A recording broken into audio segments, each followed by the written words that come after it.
We're getting a sense of the current housing market here in our valley and just how many locals are struggling to keep a roof over their heads. This map behind me shows the areas where mortgage defaults are climbing, and this isn't new. It's an issue I've been reporting on since 2022.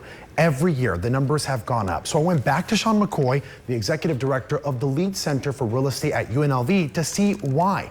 Right now, he says the highest numbers of troubled mortgages are coming from zip codes 89121, as you see over there in that east side of town, and also at 89108, which is closer to that historic west side of this map as well. Now, a mortgage default happens when a homeowner stops making their mortgage payments. McCoy tells me nearly a quarter of all mortgage defaults since January of 2022 have occurred just in the first half of this year.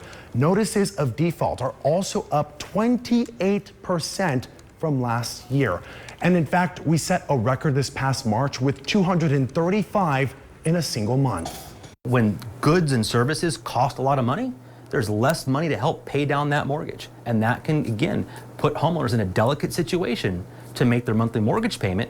And on the labor market side, if there's potential softening in wages or softening in the ability to keep and retain a job, may put a homeowner on a veritable knife's edge.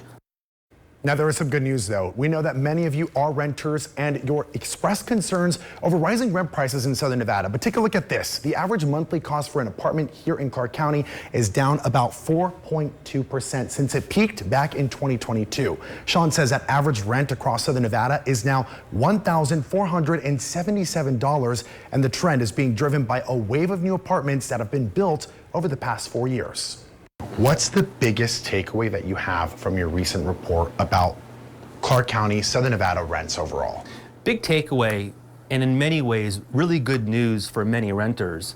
Rents in Southern Nevada are coming down.